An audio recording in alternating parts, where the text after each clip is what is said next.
As President of the United States, what I will do, I will nationally bring together police chiefs, police officers, the union people, the African-American leadership, the communities, the brown communities, the civil rights leaderships, to sit at the table and agree on basic fundamental things that have to be done, including much more rigorous background checks on those who apply for and become police officers. You have to allow the police to do their job. I agree with you. Those events are terrible, but we have to allow the police to do their job. It talks about in Joe Biden's America. I got to remind him, he may be really losing it. He's president. I'm not the president. This is Donald Trump's America. The top 10 most unsafe cities are run by Democrats. You go into the top 25 and top 35, almost every one of them is run by Democrats. No cash bail, just weak policies on crime. We have to give the police the respect that they deserve. I don't want to drive our nation into a panic. I'm a cheerleader for this nation. I'm the one that closed up our country. I closed it up long before any of the experts thought I should. In the middle of this pandemic, what's the president doing? He's in federal court, trying to do away with the Affordable Care Act. 100 million people with pre-existing conditions like your mom. Do you see ways that you've benefited from white privilege? Sure, I've benefited just because I don't have to go through what my black brothers and sisters have had to go through. Well, I hope there's not a race problem. I can tell you there's none with me, because I have great respect for all races, for everybody. Income inequality, which I agree with you is a problem. I always agreed with that. But if you look under President Obama and Biden, the income inequality was phenomenal. It was record-setting. It's getting worse now. I'm Barry Gordon. And I am once again broadcasting by phone. I'm Andre Coleman. And this is NewsRap, live at 5.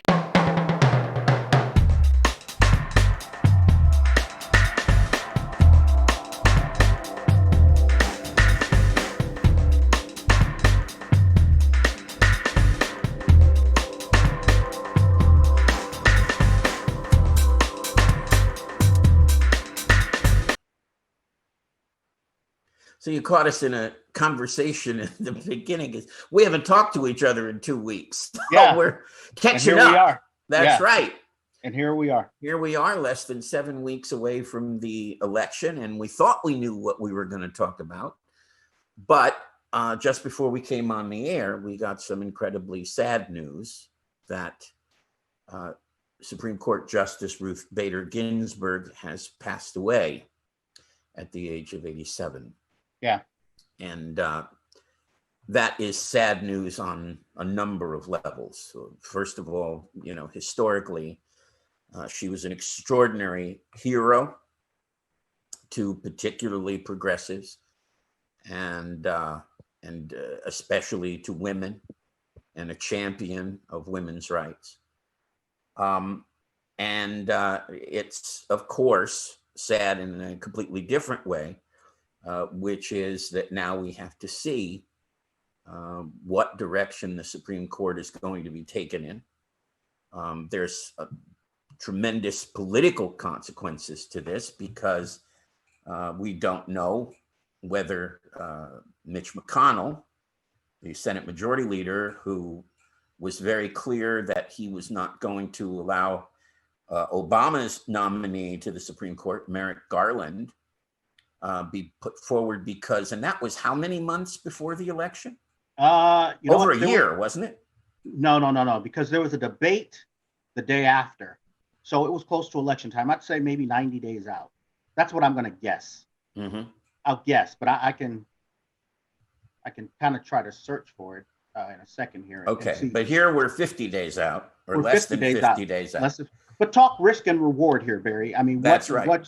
What's the risk here of the Republicans going for it? And obviously, we know reward. They would control the court for about a decade at least. For a generation. They would control the court for 30 years. Yeah. So what's the risk? What's the risk? The risk probably are those down ballot races. Because how hypocritical can you be before you start appearing hypocritical? Okay. And that's the question. So unless there's some amazing legal justification for saying doing it now is different than doing it then. Unless they can make that argument, then the only argument they have is that was then, this is now. We benefit from it, they don't. Before they benefited from it, we didn't. And it's just pure politics. It's pure transaction. And that would be the benefit, and getting the court for a generation. But the downside is people actually seeing that and not liking it. And then already, that's already been baked into the cake. The people that want a conservative Supreme Court are still, I think, those 42, 43% that are going to vote for Trump, because they're not going to be persuaded to vote for Biden, who will definitely put more progressive people on the court. Right. So those are the diehard Trumpers. Right. So I don't think they gain votes by doing it. But do they may calculate differently. Do they incur greater risk, though? I think they could. So if the Senate is already in play, then the chances of the Democrats winning the Senate increases if they make this. Imagine someone like Susan Collins, who's trying to be Miss Independence and trying to say that no, she doesn't always vote with Trump, although she does 94% of the time. But imagine someone like her now, if she embraces the concept that even though they wouldn't vote for Merrick Garland, they are going to push through a Supreme Court nominee. She's toast. Now, she may be toast anyway, but my guess is that, you never think you're toast until the last ballot is counted. Right. And so, right. So what is probably going to happen is that she would be resistant to it. I think just on principle, Romney would be resistant to it. So that's the two they need. That's two. I think they need to get a clear majority. I think they'd need 4. Because otherwise Pence could come in and vote, right? Right.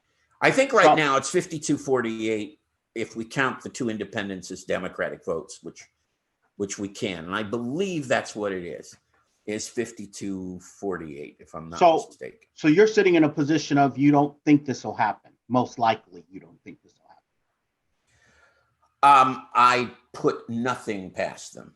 They're going to try it. I put nothing past them. Well, they're going to try it. Well, if they try it, they'll succeed because they have the votes. So but the question is, will McConnell try it, and will there be a few people either out of principle or out of fear of losing their election? I don't see Tom Tillis resisting it, though. I don't see Martha McSalling resisting it, even though they're at threat. They're threatened. I don't know what Lindsey Graham would do, but probably nothing. Probably not resist. He won't resist, but he may lead the charge to do it. He may. Well, this is what I mean. Obviously McConnell's going to make this effort. He's going to go for it. Mm-hmm. The question will come down to how many seats are they afraid of losing, and what will it mean to them to lose the Senate? Well, it means a great deal, especially if Biden gets in. It means everything if they lose the Senate. Yeah, it means 8 years, hopefully, of a progressive agenda. Right. So yeah. Buckle up. I guess that's our point here now, because they're going to go forward, and we will see. It's going to get really, really ugly, is what somebody said after I posted this news on Facebook. It is going to get really, really ugly, and really ugly. Yep. But it does something else, and again, please understand, folks, I am not minimizing the tragedy of this situation from a non-political point of view, from just the point of view that it's an extraordinary human being who we have lost, and I'm not minimizing that. But it is our job to talk about the political issues and to talk about the political consequences. what I also think will happen is that the Supreme Court now will become a very key issue for Biden. Oh, yeah. And it hasn't been up to now, but now it becomes a very key issue. And I would think that he will be raising Merrick Garland every chance he gets if Mitch McConnell tries to go forward. Because that will just be, the epitome of two-facedness and hypocrisy. Well, and that's Mitch he McConnell. would just have to drive that home, with all his might. Yeah, you get pretty much to say, I don't care. That's the only right. answer. It's just yes, and I don't care. That's right. So nothing. So, folks, go ahead. Well, I'm doing a split screen thing here, and nothing from him yet up on CNN. They're really just doing the obit stuff right now. Yeah, I would think. He would probably stay out of it for a while, a couple of days. Yeah.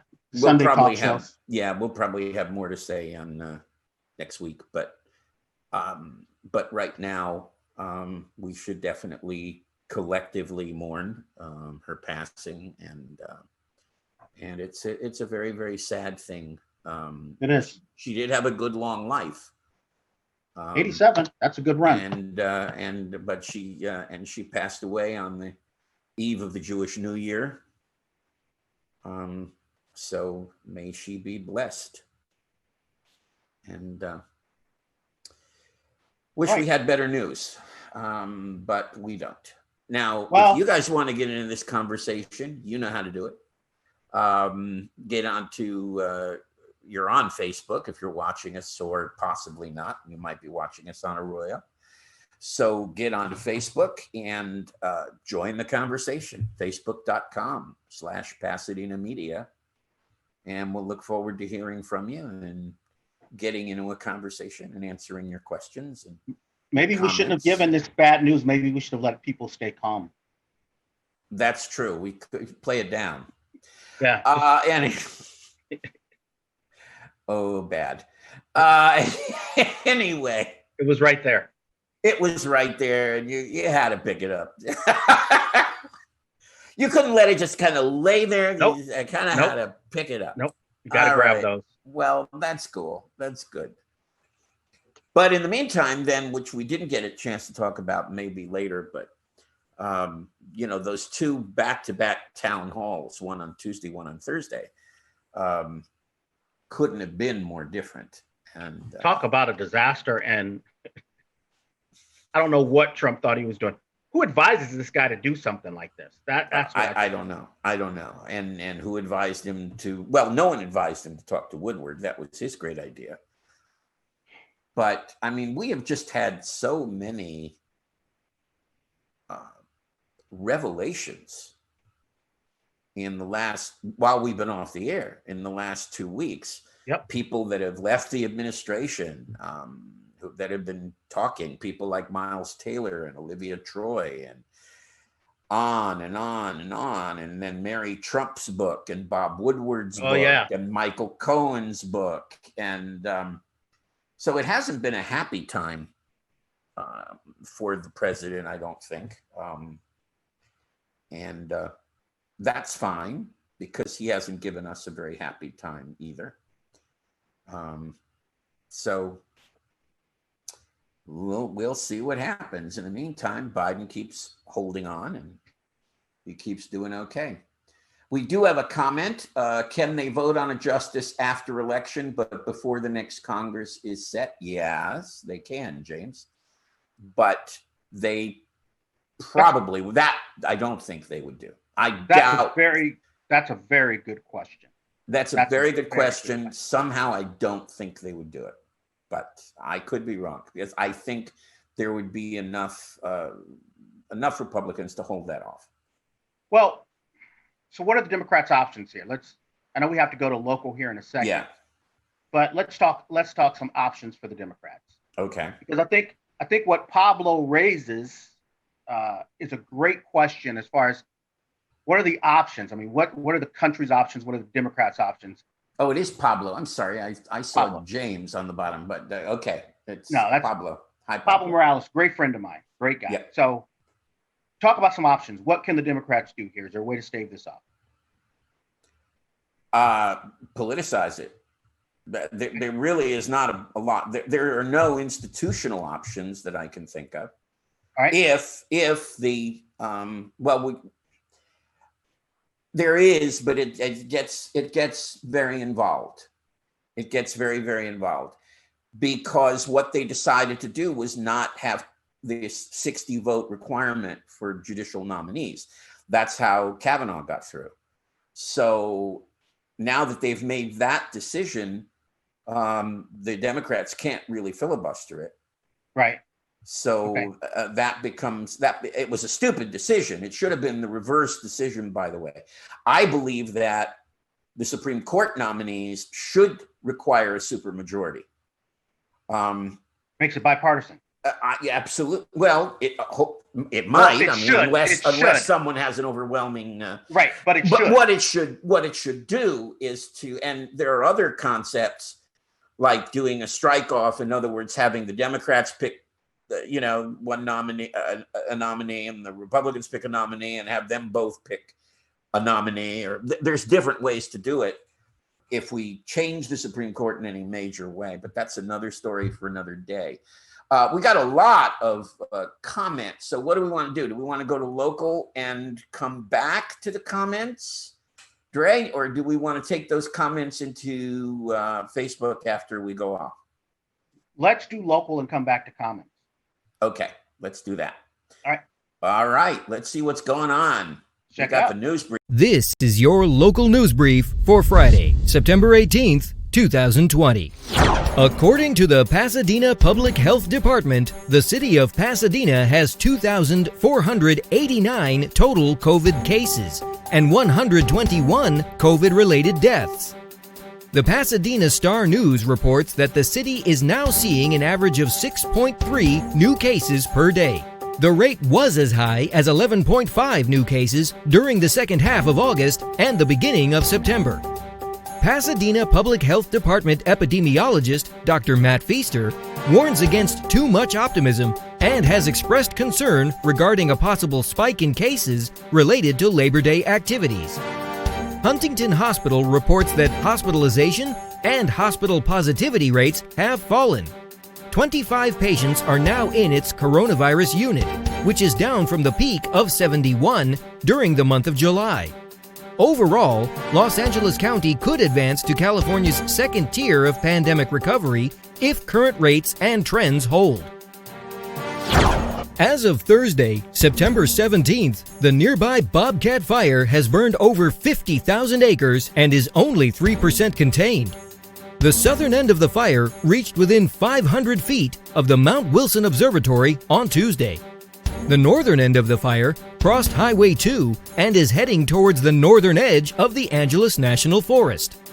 Evacuation warnings are in place for parts of Arcadia, Bradbury, Duarte, Juniper Hills, Sierra Madre, Monrovia, Altadena, and Pasadena. Smoke from the fires across the West Coast has led to poor air quality and smoke advisories for areas in many California counties. In San Bernardino County, an unnamed firefighter has died fighting the El Dorado fire. Details regarding the circumstances have not yet been released. On Thursday evening, a virtual Pasadena mayoral candidate forum hosted by the Pasadena Chamber of Commerce and the League of Women Voters Pasadena chapter was held in the Pasadena City Council chamber and covered by Pasadena media. The candidates, incumbent Mayor Terry Tornick and Councilmember Victor Gordo, were kept socially distanced, and an audience was not permitted to enter the chamber for the forum. Moderator Dorothy Keene posed town hall-style questions provided by online participants, which included questions concerning small business recovery, housing, public safety, and public health. Gordo led during the March primaries, but did not receive the majority share of votes necessary to win the four-year term outright, triggering a runoff. Earlier in the week, Councilmember John Kennedy endorsed Tornick, while Councilmember Steve Madison and Councilmember-elect Felicia Williams both expressed support for Gordo. Don't forget about the 2020 census. More information can be found at my2020census.gov. All right, man. All right. So we've got comments, but before we go to the comments, I feel we should do a little bit of local. So Fires. yeah, I know. Fire. I mean, know. that's the big thing right now. I mean, the air quality is bad. I woke up at 2:30 again, and it felt like it smelled like a fire was right down the block. My sinuses were so bad, and just the air quality is bad.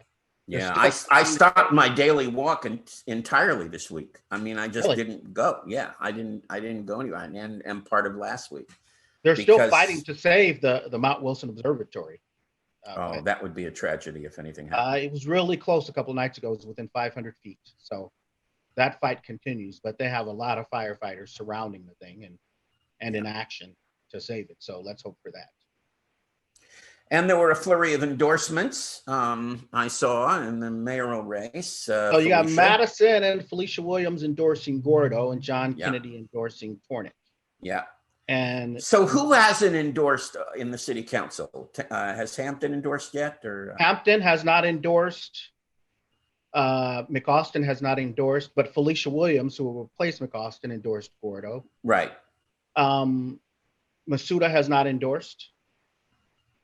And Gordo obviously is running. And so they probably aren't going to at this point. You think they might toward the end? They might. I mean, Masuda and Wilson, that'll be key. I don't see Masuda endorsing, if I had to guess one. That's what it would be. But we'll see what happens. I can be wrong about it, but we'll see what happens. Do you get any sense on the ground of who has the momentum right now? It's very hard, and I'll tell you why. Although obviously Gordo finished first in the primary. 3 weeks later, everything changed because of the pandemic. Yeah. And then it shifted again because of social justice issues. So we have to come back to who's resonating on those issues with voters. Who benefited most from the social justice issue? How do you want to look at it? With votes or what passed? Which candidate benefited the most? Well, then we'll do it this way. Okay. Terry crafted, along with John Kennedy, the police oversight measure that passed. But Gordo voted yes on 2 oversight measures, including one that would have changed the city charter that was far more progressive. So Gordo has the strength of saying, hey, I voted for what did pass and the one that was more progressive. And the one that did pass was the kind of the Madison compromise? It was more of a compromise. So Tornick has the strength of saying, hey, I passed it. Gordo has the strength of saying, I voted twice. Now, when the activists went to Gordo's home, he marched with them. He didn't say, get off my lawn. He didn't yell and scream at them. He went out, engaged them, and marched with them, which they seemed to appreciate. But again, how much of the electorate are we talking? Just like when you and I covered Hosp and Wilson, how many votes are we talking about? Will the city move on those votes? Are those enough votes to change this election? So that's what we're going to find out here real soon. Okay. All right, let's go back to those comments. I think we've got a few minutes and we can actually do that. Okay. So James is there, and James Farr, and he said, no one tells God what to do. Trump believes he's the white savior. And yes, that's true. But I don't think it's going to have anything to do. First of all, Trump will nominate someone, I have to assume.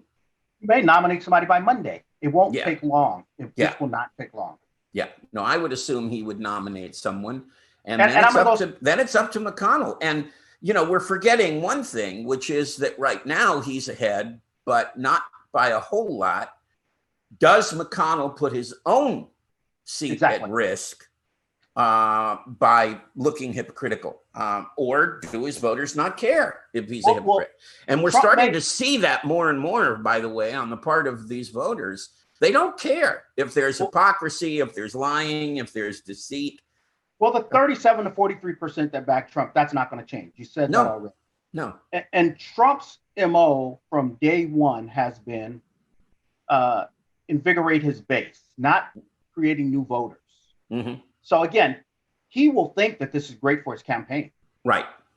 But he will not he will not see this as a way.